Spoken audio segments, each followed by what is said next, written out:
ഇയാളുടെ പ്രശ്നം ഒന്ന് ചോദിക്കട്ടെ. ഇയാൾക്ക് എന്തുവാ പ്രശ്നം? ആ നില്ല ഇരിക്കൂ. എല്ലാവരുടെയും വിളിക്കല്ലേ. ഞാൻ ബോധം കെട്ടി വീഴും. സൈലന്റ്. ഇയാളുടെ മൈക്കോ? ഇയാൾക്ക് മൈക്കുണ്ട്. എല്ലാരും സൈലൻസ്. മൈക്ക് വേണ്ട മോളെ, ഇത് മതി. കേൾക്കാവുന്നതേ ഉള്ളൂ മൈക്ക്. സൈലൻസ് ഇതാകുമ്പോ കേൾക്കാവുന്നതേ ഉള്ളൂ മൈക്ക്, അല്ലാതെ പ്രസംഗിക്കാൻ ഇത് പോരെ മൈക്ക്. പ്രസംഗിക്കാൻ മൈക്ക് വേണോ ഇയാൾക്ക്? ഒരു മൈക്ക് കൈ വേണോ? അങ്ങനെയാണോ? അത് ശരി. അങ്ങനെയാണെങ്കിൽ നമുക്ക് ഒരു മൈക്ക് തരാം. പ്രസംഗിക്കാൻ ഒരു മൈക്ക്. നവംബർ 14 ശിശുദിനം. ഇന്ത്യയുടെ ആദ്യത്തെ പ്രധാനമന്ത്രിയായിരുന്ന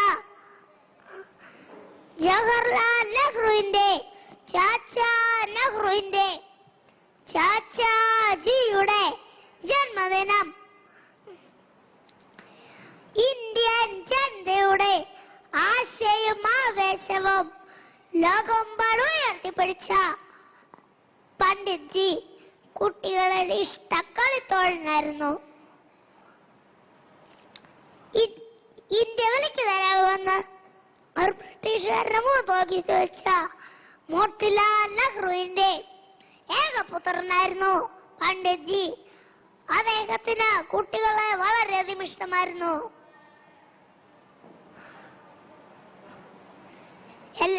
എല്ലാ TV ന്യൂസ് ഓൺ ചെയ്യുമ്പോഴും പത്രങ്ങൾ ഓരോ ദിവസത്തെയും പത്രങ്ങൾ കയ്യിൽ കിട്ടുമ്പോഴും നാം കേൾക്കുന്ന എന്താണ്? കൊച്ചു കുട്ടികളുടെ പീഡനങ്ങൾ അനുഭവിച്ചുകൊണ്ടിരിക്കുന്നു. ദൈവത്തിന്റെ സ്വന്തം നാടായ കേരളത്തിൽ പോലും നാം കേൾക്കുന്ന എന്താണ്? ചോറ്റാനിക്കരയിൽ ഒരു പിഞ്ചു ബാലികനെ പീഡിപ്പിക്കുകയും കൊല്ലുകയും ചെയ്തത് അമ്മയും അമ്മയുടെ സംബന്ധക്കാരനും.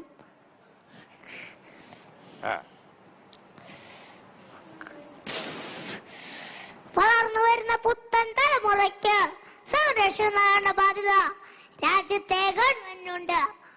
അടിയന്തരമായി ഇന്ത്യൻ പാർലമെന്റിൽ ഇതിനുവേണ്ട നടത്തുവാൻ മുഴുവൻ ബാലജനങ്ങളുടെയും പേരിൽ ഞാൻ കേന്ദ്ര ഗവൺമെന്റിനോട് ആവശ്യപ്പെടുകയാണ്.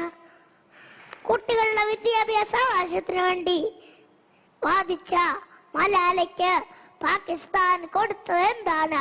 സ്വന്തം പുസ്തകങ്ങൾ പോലും പാകിസ്ഥാനിൽ നിരോധിച്ചിരിക്കുന്നു. 2010 നൊബേൽ സമ്മാനം കിട്ടിയ ലിയു സിയാബോവനെ ചൈന കൊടുത്തത് എന്താണ്?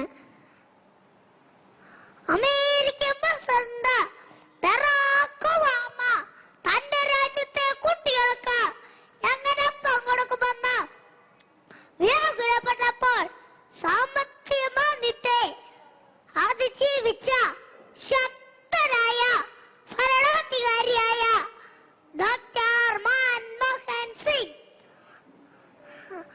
1947 ഓഗസ്റ്റ് 15 ഇന്ത്യയിൽ ഒരു മുട്ടസൂചി പോലും ഉണ്ടാക്കാനുള്ള അവസ്ഥ ഉണ്ടായില്ല. അത് ജവഹർലാൽ നെഹ്റുവിന്റെ കാലം. ഇത് മൻമോഹൻ സിംഗിന്റെ കാലം. വരാനിരിക്കുന്നത് എന്റെ കാലം. നന്ദി, നമസ്കാരം, ജയ് ഹിന്ദ്. കൈയടിച്ചേ. ഇയാൾക്കിപ്പോ നല്ല മൂടായിരുന്നല്ലോ. ഇയാൾക്കിപ്പോ നല്ല മൂടായിരുന്നല്ലോ അല്ലേ? ഇയാൾ ടിവിയിൽ എന്തൊക്കെയാ കാണുന്നത് സാധാരണ? ടിവിയില് ന്യൂസ് മാത്രമേ ഉള്ളൂ. സീരിയൽ വല്ലതും കാണുമോ ഇയാള്? സീരിയലൊന്നും കാണില്ല. സീരിയൽ ഇഷ്ടമാണോ? ഇഷ്ടമല്ല. പിന്നെ ഇയാള് ടോക്ക് ഷോ കാണുമോ? ടോക്ക് ഷോ കാണില്ല. കാണത്തില്ല. ഇയാൾക്ക് ഇഷ്ടം ഒരൊറ്റ എണ്ണേ ഉള്ളൂ. കുട്ടിപ്പട്ടളം കാണുവോ? ഇല്ല. ഈ ശ്രീകണ്ഠൻ ഷോ പോലും കാണത്തില്ല. ഓ, അതുപോലും കാണത്തില്ല അല്ലേ? ഓക്കെ. അപ്പൊ ഇയാൾ ടിവിയിലുള്ള ന്യൂസ് ഒക്കെ എന്തൊക്കെയാ കാണുന്നത് സാധാരണ? അമ്മ ഇതുവരെ കണ്ടിട്ട് പോലും ഇല്ല. അമ്മേനെ കൊണ്ട് ഈ അമ്മയുടെ ചേച്ചിയുടെ പിള്ളേരൊക്കെ വരുമ്പോഴത്തേനും കാർട്ടൂൺ വെക്കുമ്പോ ഞാൻ ഓഫ് ചെയ്ത് കളയും. കാർട്ടൂൺ കാണത്തില്ലയോ? ഇല്ല. അന്നേരം ഞാൻ ചാനൽ മാറ്റി ന്യൂസ് വെക്കും. ഏത് ന്യൂസ് അയാൾക്ക് ഇഷ്ടം? എല്ലാ ന്യൂസും. ഈ പെൺപിള്ളേർ ന്യൂസ് വായിക്കുന്നതാണോ ഇഷ്ടം?